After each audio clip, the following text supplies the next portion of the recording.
answers, few questions, which is asked by many of our devotees yesterday. And then after answering the questions, if time permits, we'll see. Respected Swamiji, why did Krishna choose a battlefield to deliver the great knowledge of Gita?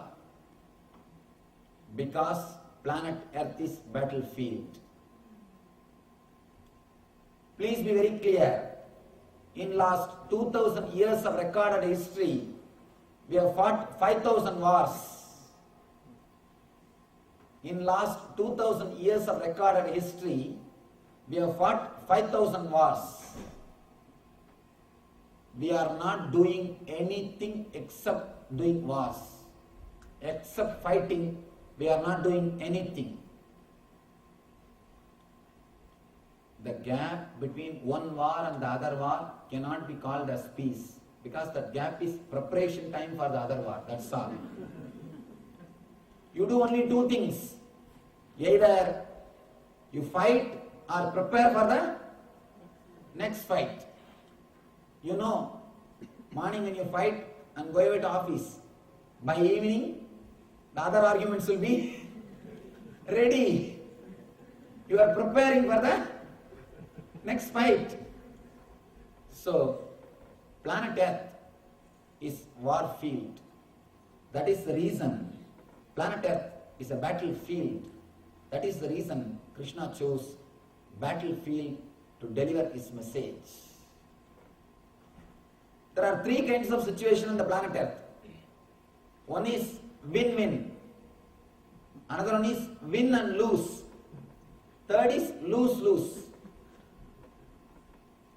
Win-win situation is master and disciple. Master also wins the disciple. Disciple also wins enlightenment. Both of them achieve something. Nobody loses. Neither master loses by giving enlightenment. By giving, he only enjoys. Nor the disciple loses anything. He just gets the enlightenment. This is win-win situation. Next, win and lose. All our business is win and lose situation. Somebody wins, the other person loses. The third kind of situations, worst situations, lose and lose. Both the person loses. Battlefield is the lose and lose situation. Both the parties lose. Even if you say that so-called winning is not winning, both the parties lose. Krishna delivers the Gita in the battlefield because he gives solution for the worst situations. Even the worst situations of the life, the lose-lose situations are also addressed by Gita. That is why he chose battlefield to deliver the knowledge. I think that is the right place to deliver the spiritual message. Because if something cannot be used in worst situation, you cannot take that as ultimate message. If something can be used in the worst situation, then you can be sure it is the ultimate message. You can use that message wherever you want. It's like a master key. If it opens the worst key, naturally it will open all the other keys. So, Krishna gives the life solutions for the worst situations. That is why he chose the battlefield to deliver his message, to deliver the message of Gita. Respected Swamiji, after all, Arjuna wanted ahimsa, non-violence, but Krishna inspired him to be violent. Why would an enlightened person do that?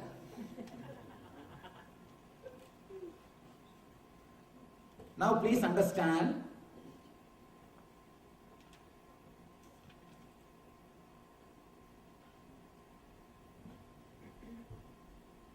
first understand the word non-violence. The moment you say the I and mine, you are violent. Please be very clear. Only a person who has lost his I and mine can be non-violent. The moment you say, this is mine and that is somebody else's, you already created violence. Naturally, you will be violent. The moment you have the idea, you create the idea, I and mine, you will be violent. You already divided. The moment you divide, you will be violent. Only a person who has lost the I and mine will be non-violent. Here, Arjuna is not non-violent. Be very clear. He says he doesn't want to fight because he feels all of them are his relatives. Not because of ahimsa, because he feels they are his relatives. Because of I and mine, he doesn't want to fight. Not because of non-violence. Please understand. Again and again he says, Swajanam, Swajanam, Swajanam. In this one chapter, 3 places he says Swajanam. 28 sloka. And then again 31st. And again 37th. In 3 slokas, he says Swajanam, Swajanam. Let me give you the slokas. Wherever he says Swajanam. Drishtve Swajanam Krishna Yuyutsum Samupastitam. The 28th sloka he says Swajanam, my people. Swajanam means my people.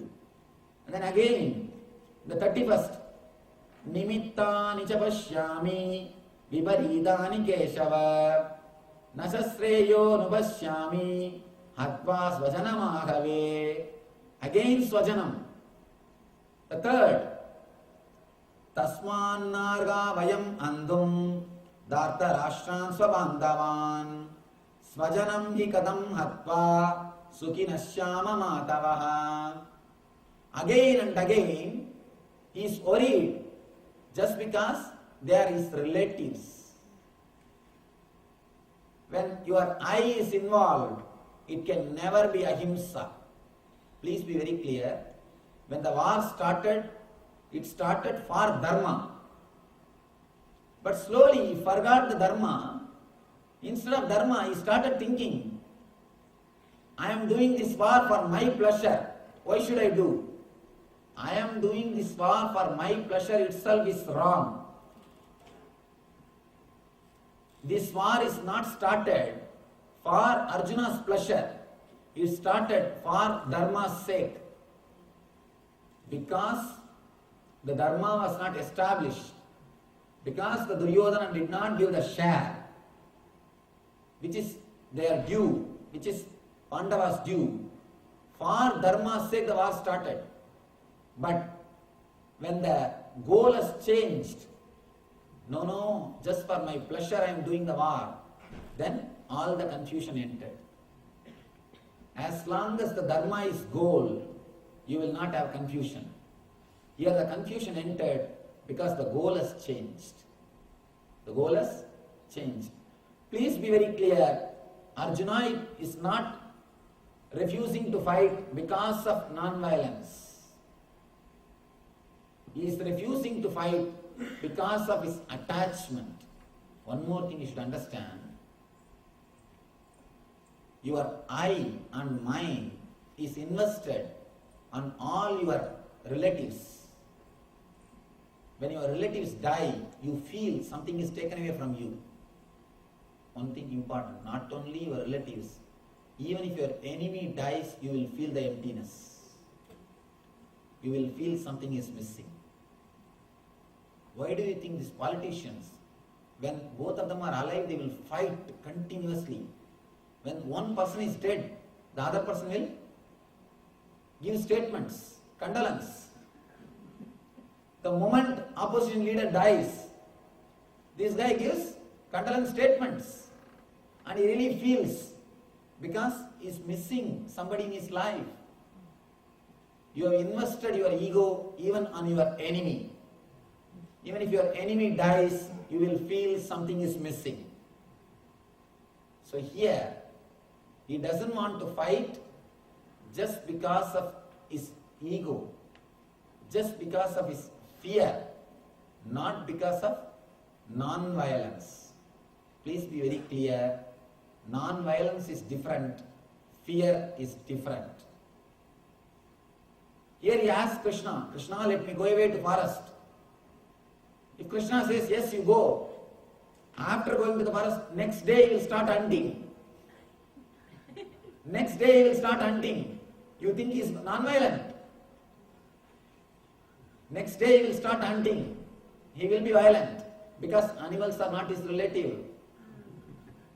Here he is not ready to kill just because he feels attached. Relative, swajanam, not once or twice, 3 times. In Sanskrit grammar, if you repeat any word 3 times, they say it is there from your deep consciousness. The feeling comes out of your unconsciousness. Any word, if it is repeated 3 times, the concept is from your unconsciousness. So here he says, in one chapter, 3 times, swajanam, swajanam, swajanam. Then how can you say he is not fighting because of non-violence? No. It is pure attachment. The ideal of dharma is drop. He dropped or he forgot the ideal of dharma, what for he started the war. That idea is forgotten. That is why he says, I don't want to fight. And Krishna wants him to understand the whole truth. Krishna wants him to understand the whole truth. If Arjuna says, I will not fight because of ahimsa, Krishna will be the first person to encourage. Yes, don't worry. Go and rest. Go and rest. Krishna has sent his own brother Balarama. You should know the deep stories of Mahabharata. His own brother Balarama. Balarama comes and asks Krishna, Krishna, I don't want to fight. I feel like going for Tirtha Yatra. I want to do spiritual practice. Krishna says, please go. He blesses and sends the Balarama. Balarama did not appear in the Mahabharata war. He was there at the time, but he did not appear in Mahabharata war. Balarama did out of real ahimsa. He felt the compassion, went and asked Krishna. Krishna gave permission and blessing. But this is not out of compassion, this is out of fear. That is why Krishna says, no, fight. Please be very clear. The end cannot justify the means. The decision cannot justify the attitude. Not only the decision, attitude also has to be clear. Not only the decision, attitude also has to be clear. Here, Arjuna and Balarama both made the same decision, but different attitudes. So Arjuna is not mature. Arjuna is not taking the decision out of right attitude. So here, all Krishna is teaching is only one thing, or all Krishna's work. Krishna is doing only one thing, teaching right attitude to Arjuna. Right attitude to Arjuna. So please be very clear, Arjuna is not non-violent. Arjuna is not ahimsavadi. So don't be worried about Arjuna.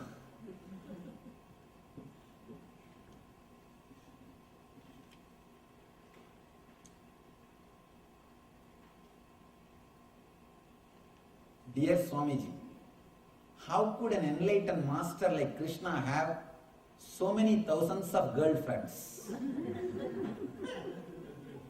Can you please explain about Rasa Leela? Now starts the big problem.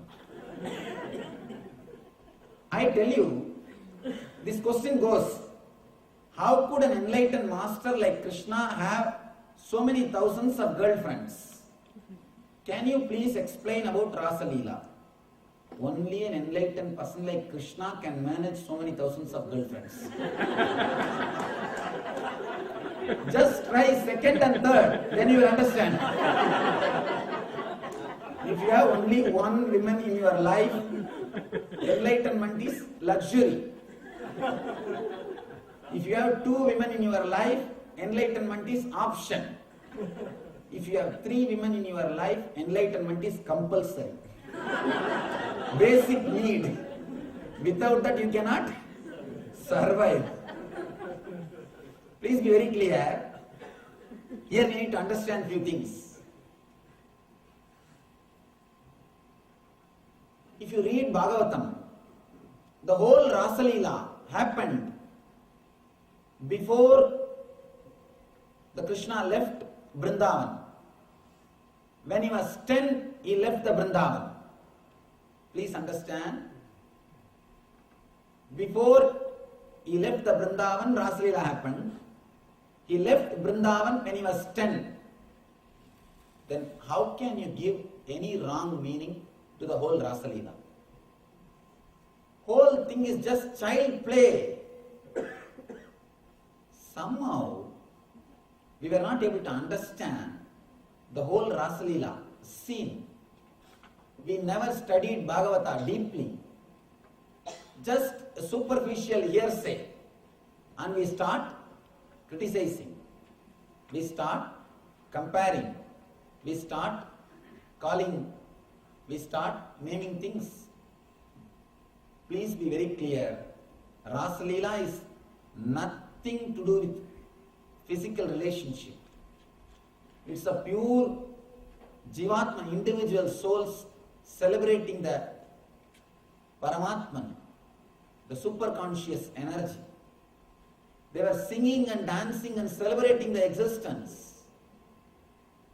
They felt the blessing of Krishna's presence. And I tell you, why these so-called philosophers go on criticizing Rasa Leela? Because they are jealous. The truth is they are jealous. The jealousy, you see, you don't condemn anybody unless you are jealous of that person. This is a basic rule. This is a basic thumb rule. When you condemn anybody, just look into yourself. Directly or indirectly, you are jealous of that person. When you can't justify your jealousy, you straight away start condemning. When you are not able to digest the jealous, you straight away start condemning few things. Even when divine descends on the planet Earth, these guys don't understand what the divine does. Let me tell you a small story.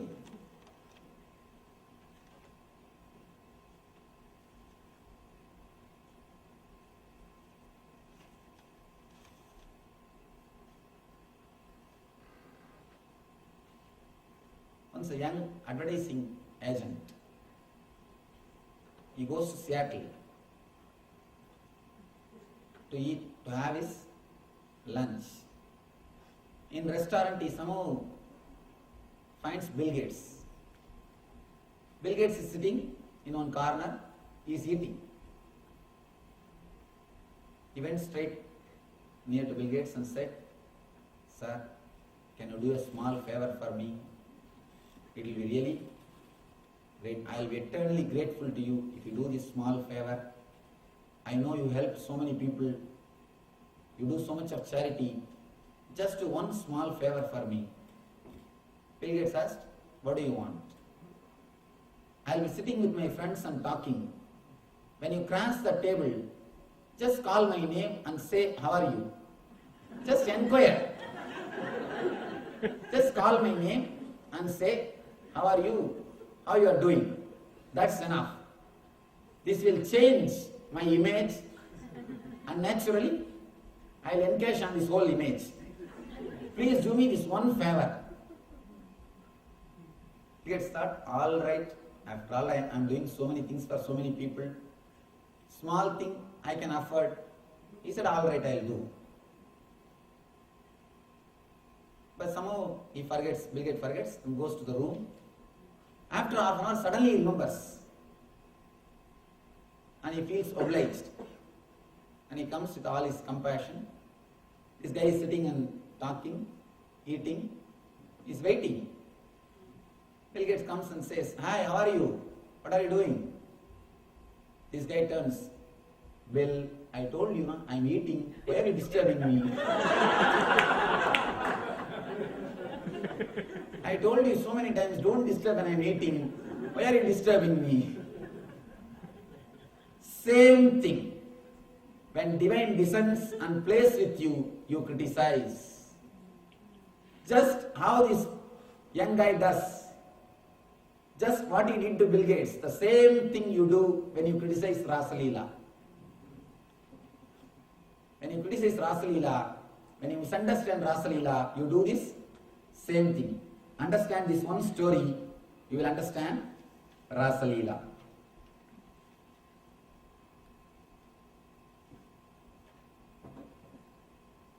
I am not sure when Krishna delivered the message of Bhagavad Gita to Arjuna, maybe a few thousand years ago.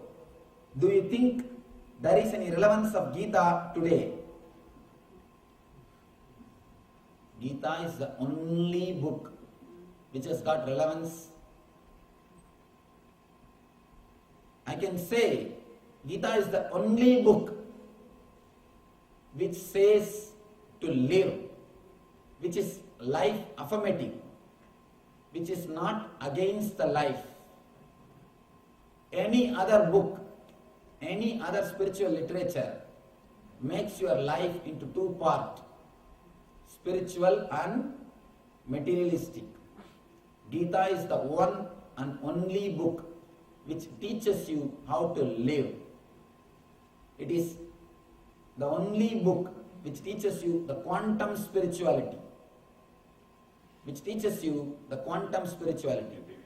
How to move in the material life and spiritual life both at a time. You always had a big problem. Many people come and ask me, Swamiji, should I choose spiritual life or material life? Should I choose this life or this life? Material life is horizontal, spiritual life is vertical line. Should I choose this line or that line?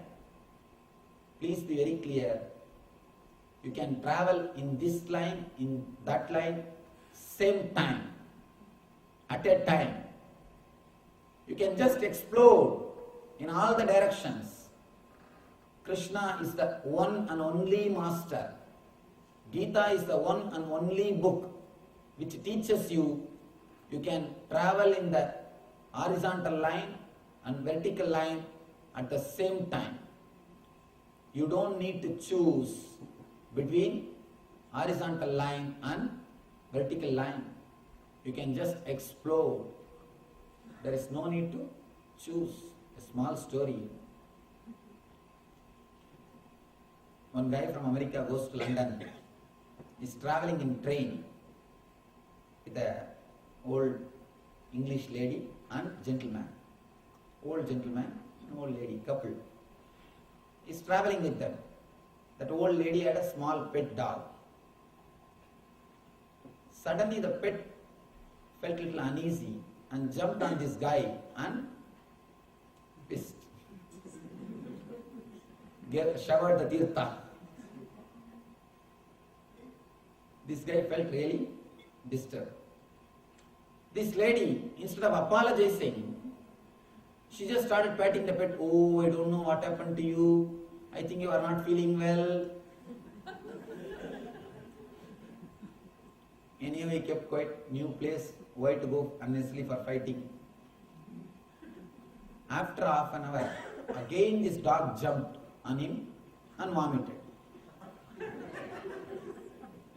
Again this lady Instead of apologizing, she started telling, I should give you some medicine, I think you are not eating well, please digest, what happened to you, what you are doing. This fellow somehow, he kept quiet. Again after half an hour, the dog jumped on him, now you know what it would have done. Now it is too much. This young guy simply stood, took the pet and threw out of the window. He just threw out of the window. Till this time, the old man was keeping quiet, gentleman. Now he stood up and said, you fools, you drive in the wrong side, you measure with wrong scales, now you threw the wrong bitch out of the window.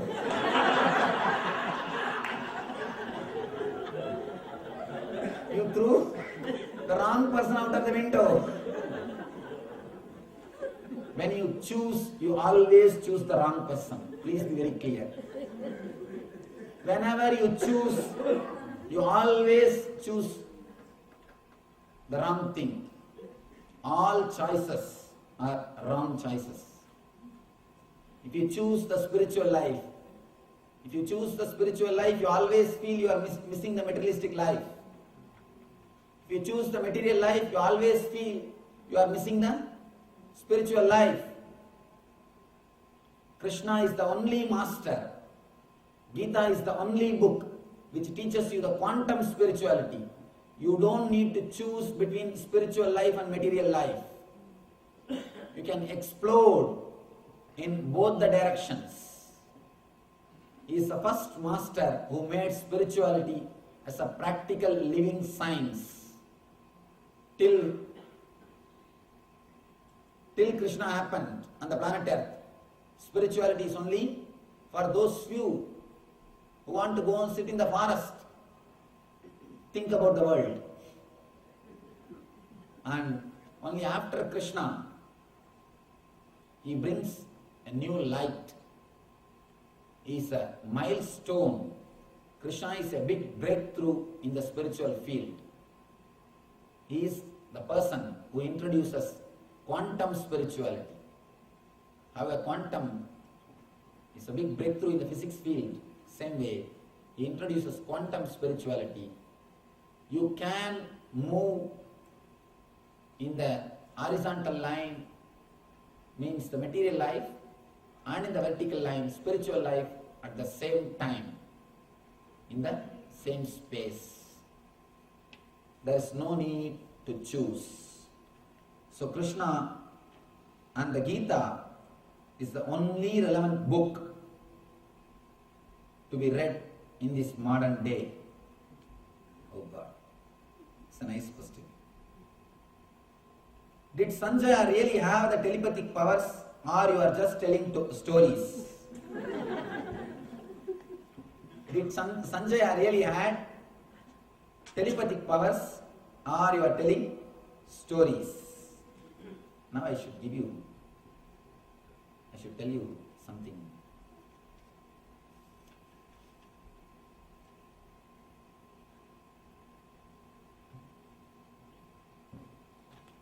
First thing, understand the whole thing, whether it is Ramayana or Mahabharata, don't think it is just a story. No, it is history. There are some places where you are not able to understand the incidents intellectually, where we don't know, we are not able to realize, or we are not able to relate. Science is yet to catch with our spirituality. Please be very clear. Science is yet to catch with our spirituality. Just because you are not able to understand with your logical mind, don't think it's a story. No, it's a history. In America, I saw a website that whether you believe it or not, if you want, you can see the website. There are 2-3 websites. Whether you believe it or not is one website. And mysteries all these strange things, they are recorded in the website. There's a man called Dead Sirio in America only. He fell from the second floor and had injury in his head. After that accident, suddenly he started seeing whatever he wants, wherever it is happening. Simply he started seeing. Not only he started seeing, his eyes are able to record the incident. Please understand, he is still alive. You can see this website. You will get the data, clear data, much more clear way. And he says, not only is he able to see, they are able to record. His eyes are able to record the incidents which he wants to see. Even thousands of miles away, he is able to just see what's happening. And he is just able to record and tell you what is happening there. And now in the modern day, so many thousands of researches are done in the psychic field. After that, in the last 10 years, after so many thousands of researches in the psychic field,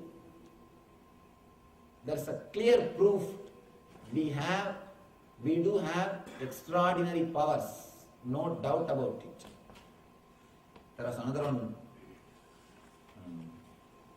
lady in Scandinavia. She also had head injury and she started hearing continuously some radio program. From near radio station, she started hearing all the radio programs without any radio. And the big difficulty is she is not able to switch it off. Non-stop program is going on. They have to do operation finally to cure her. And apart from all these things, let me tell you a story from my own life. From my life. I usually avoid speaking about my personal experiences. But let me tell you for this one thing. When I was in my native place, Arunachala, I had an opportunity to see the great yogi called Narayanan Tata. His name is Narayanan Tata, grandfather. Tata means grandfather. His name is Narayanan Tata. Very elderly gentleman, around 70. He lived near a small temple.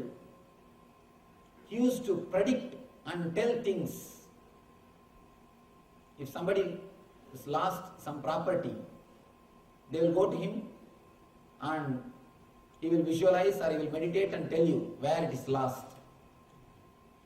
And please be very clear one thing, even I was surprised, regularly police people used to come to him.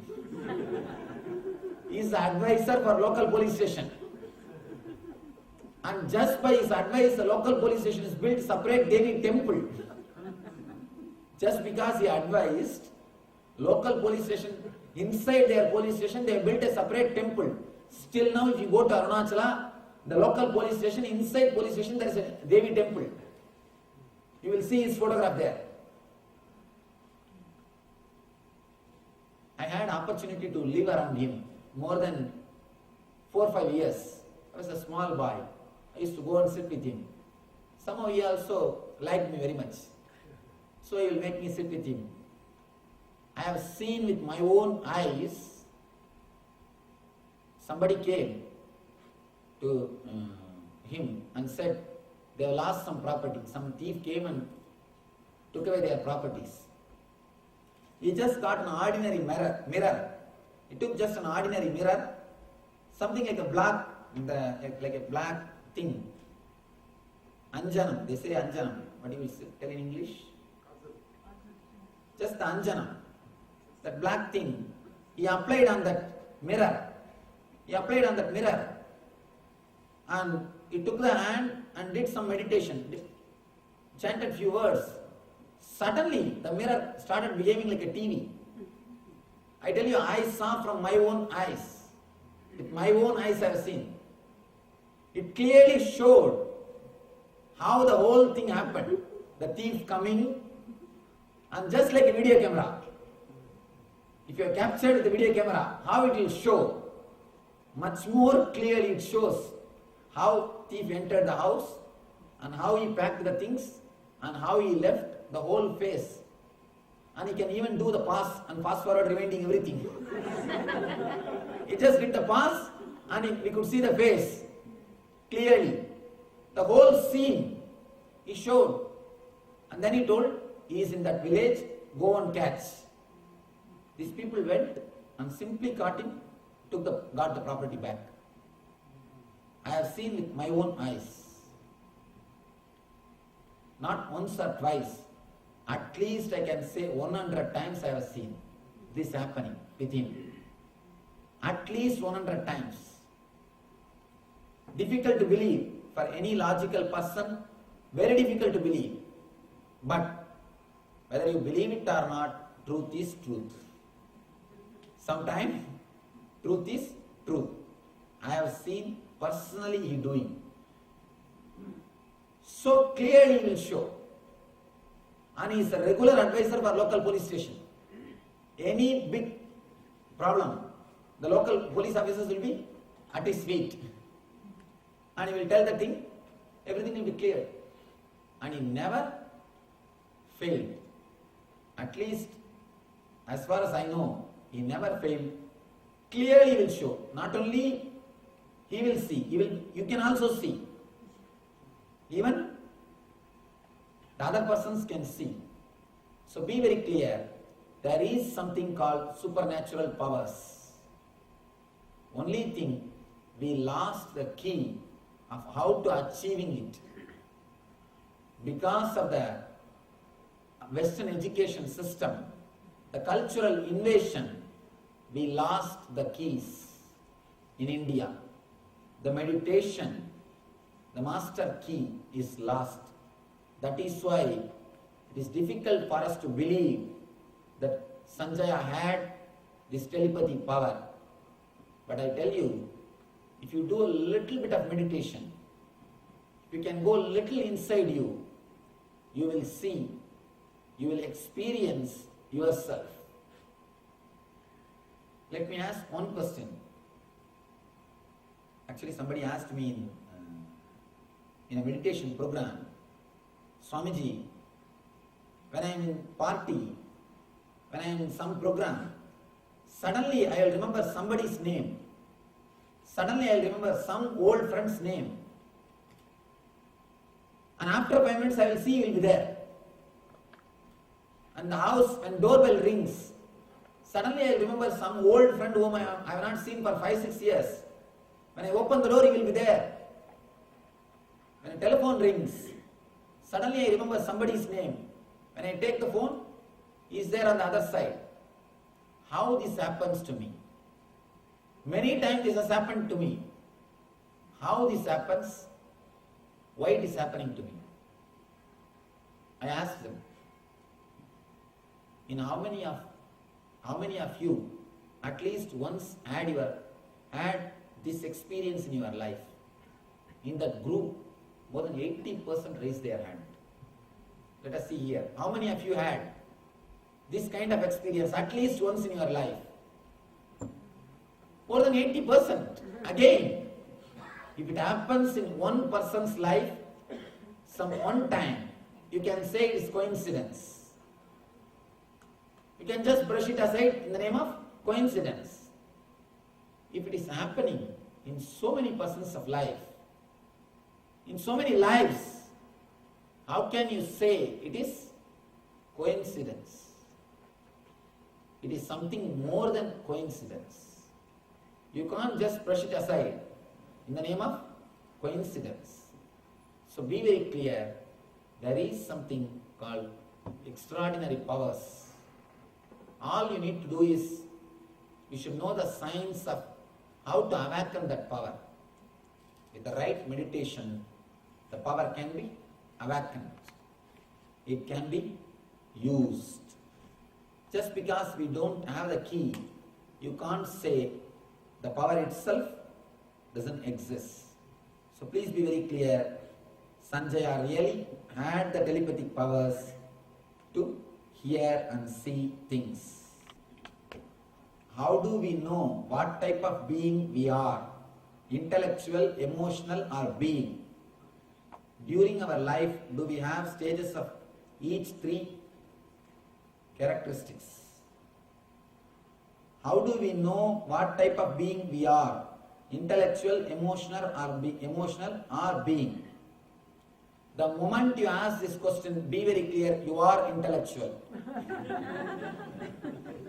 The moment you ask this question, be very clear, you are intellectual. Whomsoever is having this question, they are intellectual. The emotional people will never have the question. Being level people will not even have this doubt. So if you have the question, be very clear, you are intellectual. And during our life, we do have stages of each three characteristics. Before you are married, I can say you are intellectual.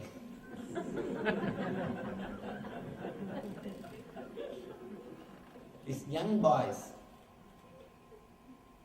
college kids, especially Indian college kids, when they are brought by their parents to me, usually they will not bow down or they will not do namaskar. They think that it is very traditional. Why should we bow down to somebody? And why should we respect somebody? The ego doesn't allow you to bow down to somebody. They will not bow down, and they will, when the parents bow down, they will just stand and look at me, stare at me. They will just give a look. Of course, I don't want people to bow down, and what is there? It is after all, the respect is not by physical way of expression, not by just bowing down or falling at the feet. It is a mind. But I always think in my mind, fellow, let you get married, then just after 2 years, when he comes to meet me, you will see he will fall flat. Because that 1 year complete training. In 1 year complete training will be done. And nothing more is necessary. The same guy, and will become so obedient, so polite, and complete training will be done. You don't need nothing, you don't need anything. You don't need any other training. Maybe before marriage you are intellectual, then slowly you grow and reach other levels.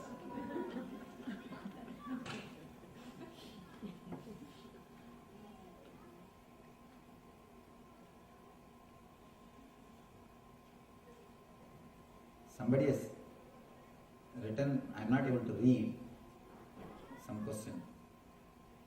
It starts with Pujya Swamiji. If you are here, you can come and read it out. I'll answer. Because I am not able to read. One thing I am sure, it is English, that's all. I am not able to read. Let me tell you a story. It's reading and writing problem. There was an advertisement in the newspaper. We want a salesperson who knows how to read and write French. The manager received an application which says, I can write but I can't read. The manager was curious. How can somebody write French and don't know how to read? He said, all right, let me see this guy. He called him for interview. This guy came for interview. And he said, please start writing. He started writing. Manager took the paper and said, what have you written? Please read. He said, I told you earlier itself. I can't read. I know only how to write, I can't read. I think this question is also like that. You can only read, you can't. You can only write, you can't read. I am not able to read. Huh? About the depression of success. What if you are under 40 and experienced several depressions without success? Is there hope?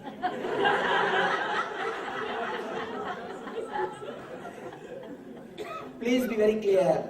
Then what you experienced is not depression. It is just failure.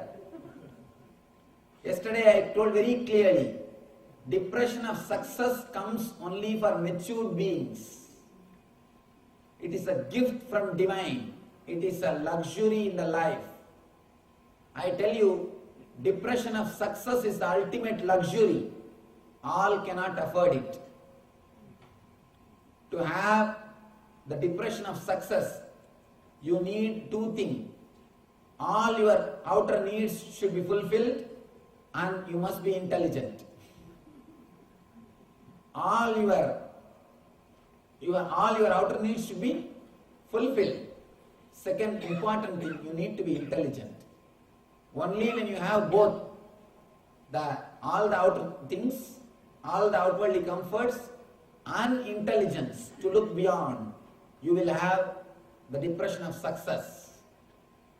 If you are depressed because of failure, it cannot be called as failure. It cannot be called as depression. It is just failure. If you are depressed without success, please be very clear. It is failure. It is not success. Listen to the Gita and learn how to work.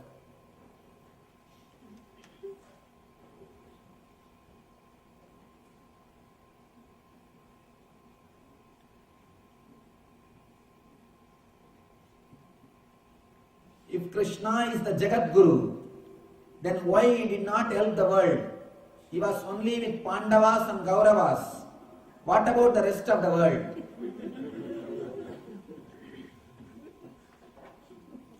Can I know who is asked this question? I think the person is not here. All right.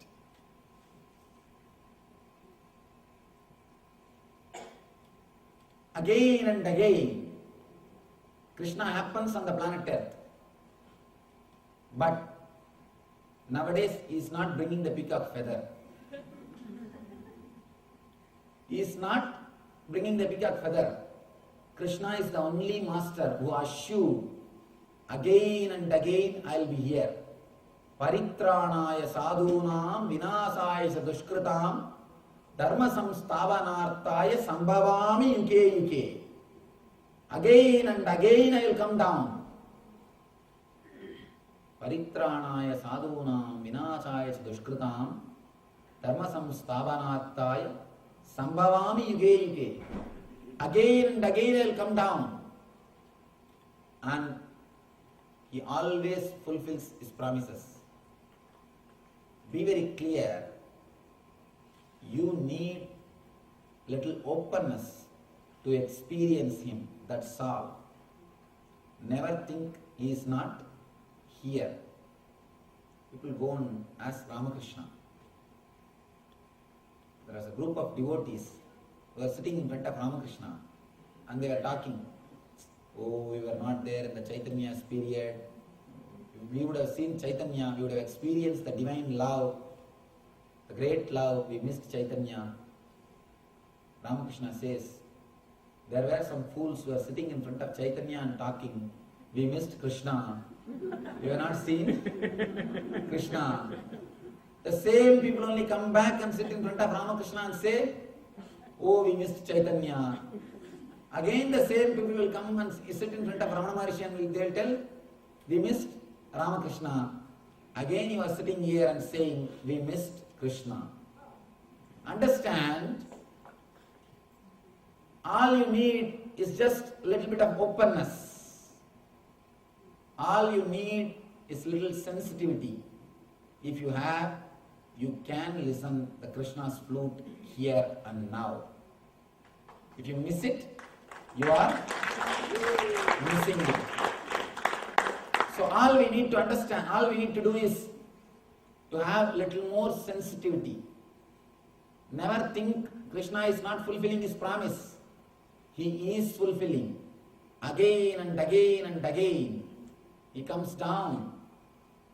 He comes down and fulfills his promise.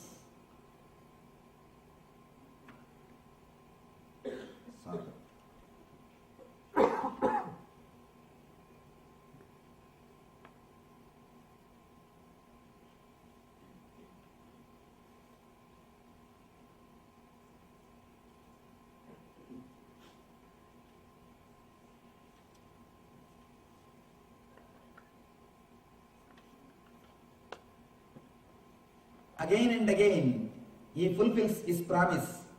All you need to do is just have little more sensitivity and openness.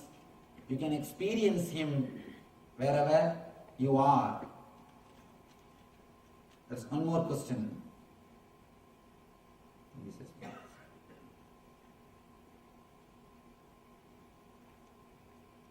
When you said yesterday, you are repeating, do you mean you are Krishna? Many proclaim they are God. Do you also proclaim the same thing? No. Are you also in the same business?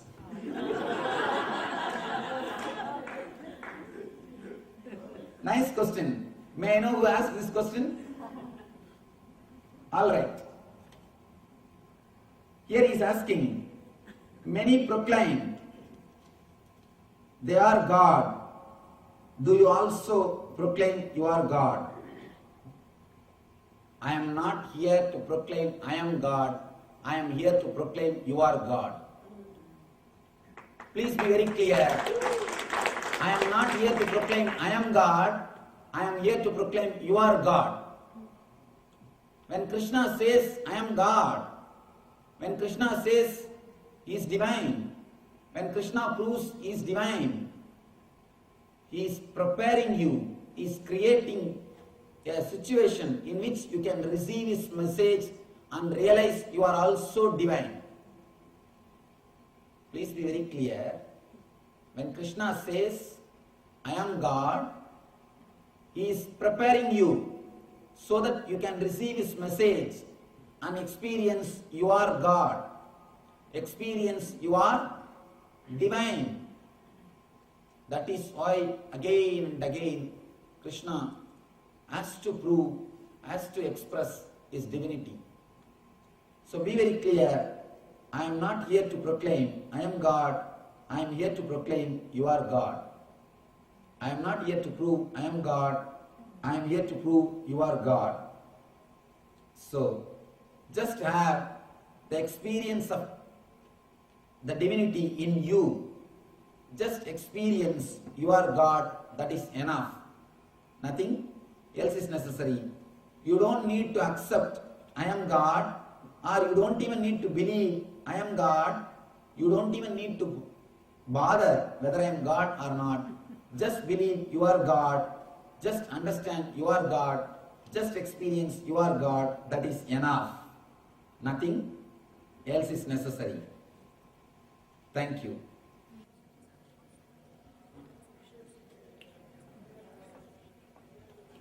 Is it possible to be detached without being indifferent?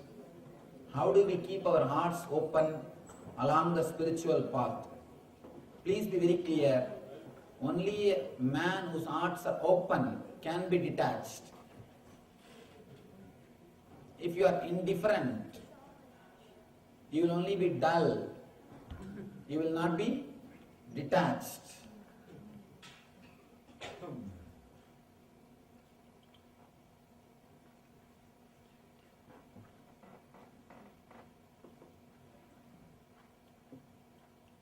Only a man who can shower his being, who can shower himself completely, can detach himself completely. Be very clear. You never shower yourself on anybody because you are afraid that you may not be able to detach. The power to share and the power to detach is one and the same. If you can't share yourself intensely, you can't detach yourself. Person who struggles is off in everything. He can neither attach nor detach. The person who can attach really with anybody, can attach himself, he can detach also. Is it normal to speak less and seek out silence as sadhana progresses? There's a beautiful Zen saying. When I was not meditating, tree is tree, mountain is mountain. When I started meditating, tree is not tree, mountain is not mountain. When I finished my meditation, when I became enlightened, again tree is tree, mountain is mountain. Before the sadhana, you will speak a lot. After enlightenment, you may speak a lot. But at the time of sadhana, it is usual people tend to become silent.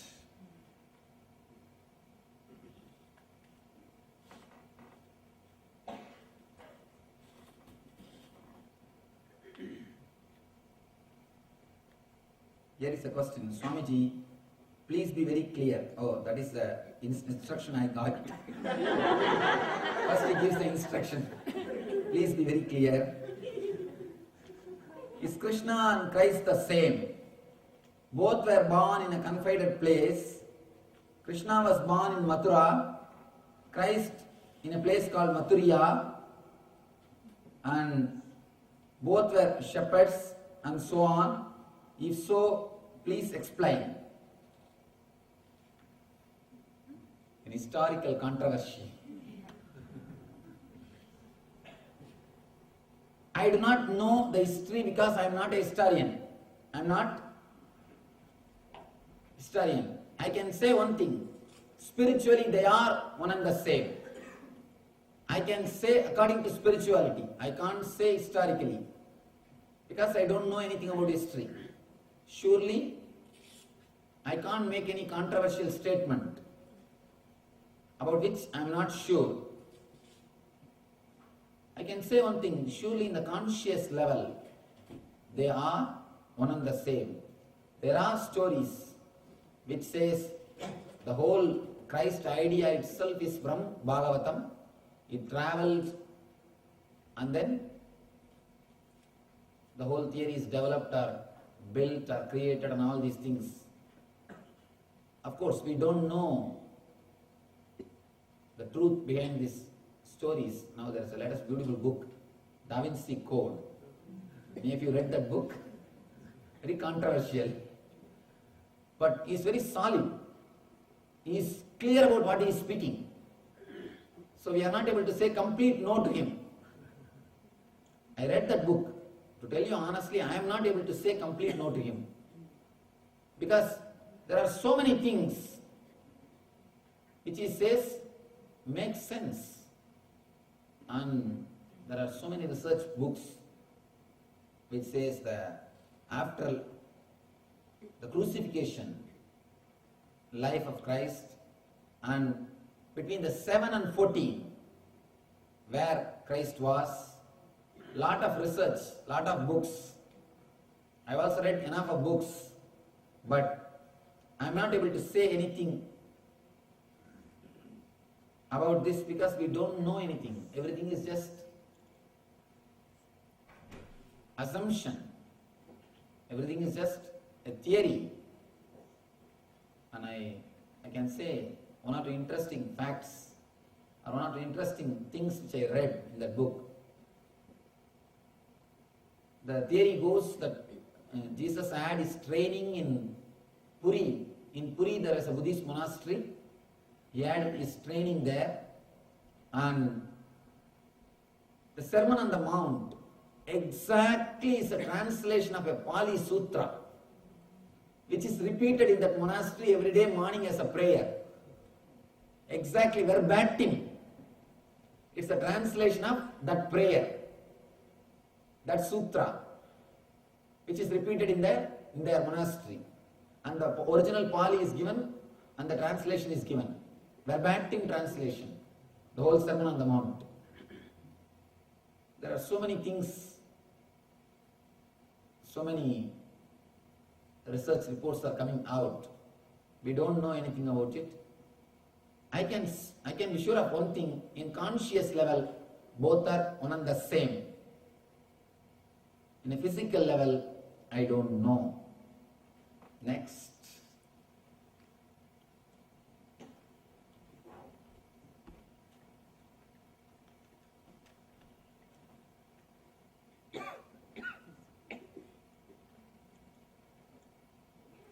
Please comment on desires.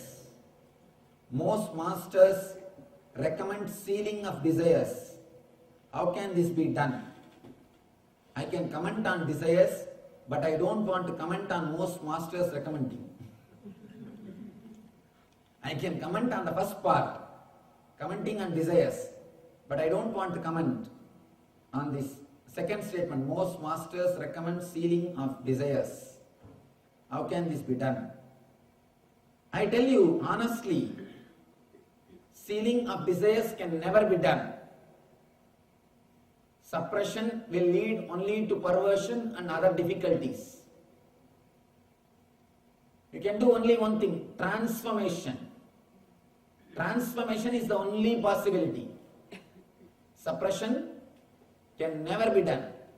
Whether it is desire related to sense enjoyments or name and fame or anything, the more you suppress, more you will poison your system.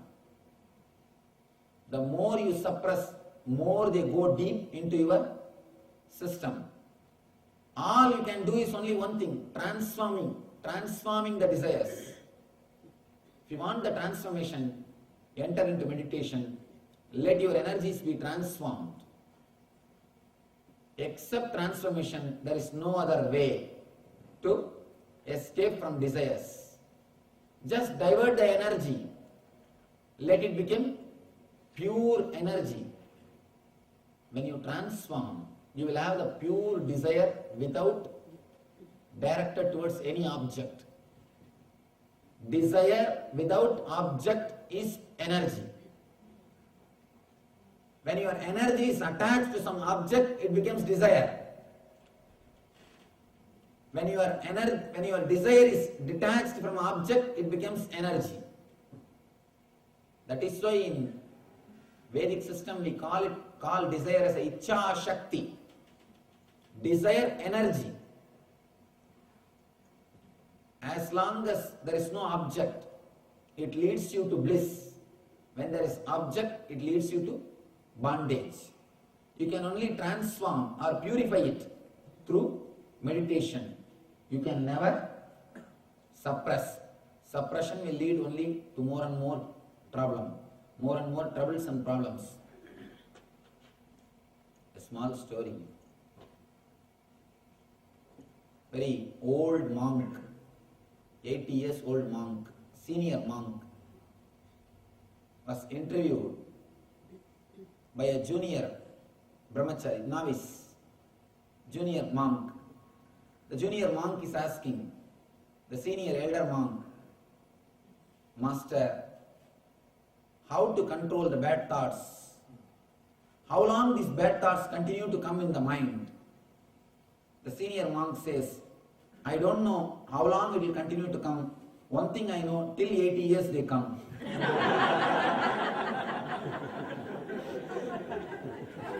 So please be very clear. Suppression will lead to nowhere. Only the transformation can help you.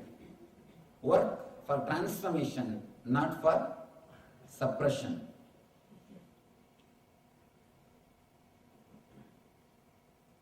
Another one question. How will Guru help disciple? What is the process?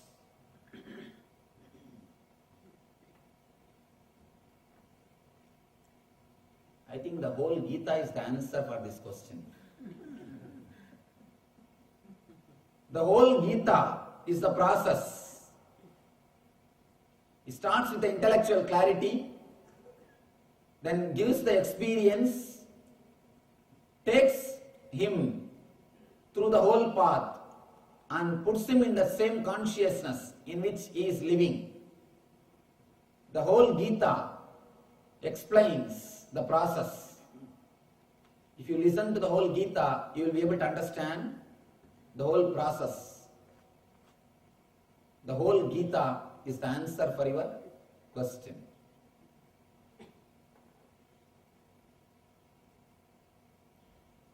Any other question?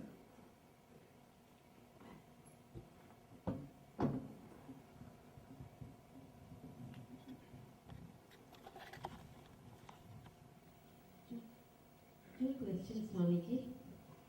One is, should we stick two chapters that are covered, or is it okay to ask any question from the You can ask anything, but if you ask in this itself, you will have some more deep tips to follow this.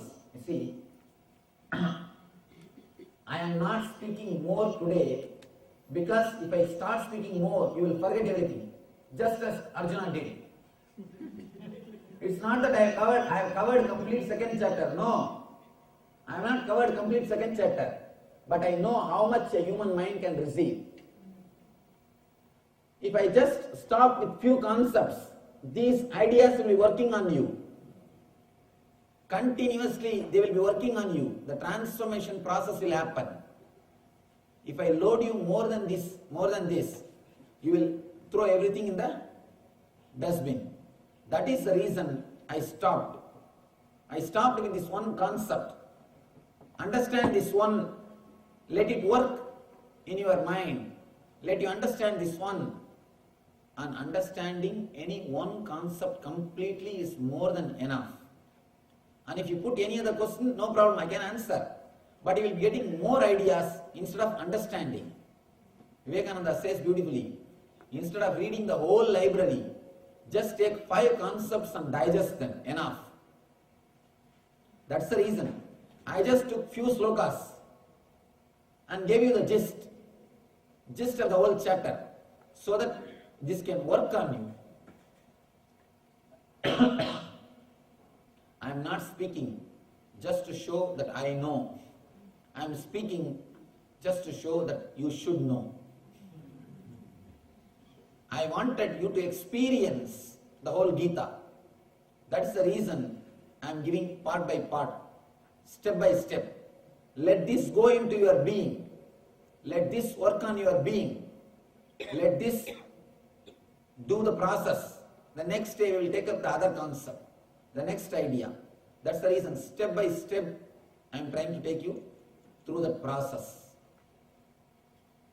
It is very easy to read all the slokas and just give the translation or commentary. It's only intellectual process. It will add little more knowledge into your head. Means little more head weight. More problem. More difficulty. That's the reason. I do not want to add any more knowledge. The problem with Indians is not that they don't know. They know too much. That is the problem. The main problem is we know too much. So, I am not here to add more words to your head. I am here to take you beyond the words. I wanted you to experience it. I wanted you to digest the whole Gita. That's the reason I am giving part by part. Only few slokas. Actually the second chapter, more than 70 slokas. But I have spoken only on few. Because more than this, if I share, it will be only load. It will not be digested. You can ask any question related to these 2 chapters. One question I dropped, one question I have. Yes. The question I have is, from future to past, you explain to us, the question has to do with astrologers and farmers. We have astrologers and farmers and astrologers, yes. or who tell us our past and Yes. future. So some of them are correct, some of them are wrong. Does it have All something to do right. with Let me explain. The person who predicts your future, you see, if you are sitting here, can you see the past or the future clearly? You can't. If you are sitting here, you can see little more clearly, like India Doordarshan. And if you are sitting here, it will be like a private channels, little more clearly. If you come here, it will be like your personal PC. If you come here, it will be like directly seen. When the TPS comes down, the person will be able to see more clearly the future and past. A person whose TPS is very low, he will be able to predict your future properly and clearly. The person whose TPS is high, he will not be able to predict clearly because his mind is continuously moving this side to that side and this side to that side and this side to that side. He will not be able to predict properly. One thing, the person who has established himself with his Nithya-Atman or eternal consciousness, not only he will be able to predict, he will be able to change.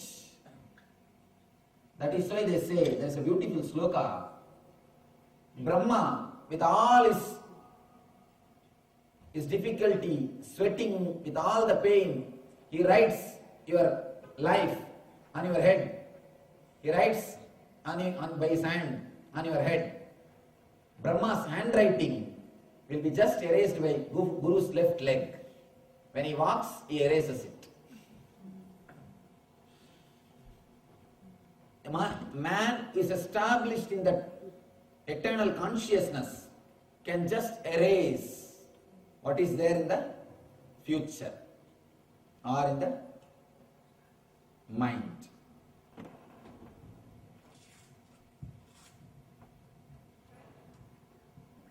I think it is time to end the session. Thank you, Swami. Let's pray to the ultimate existence, the divine consciousness, Parabrahma Krishna, to give us all the experience of eternal bliss, Nithyananda. Thank you.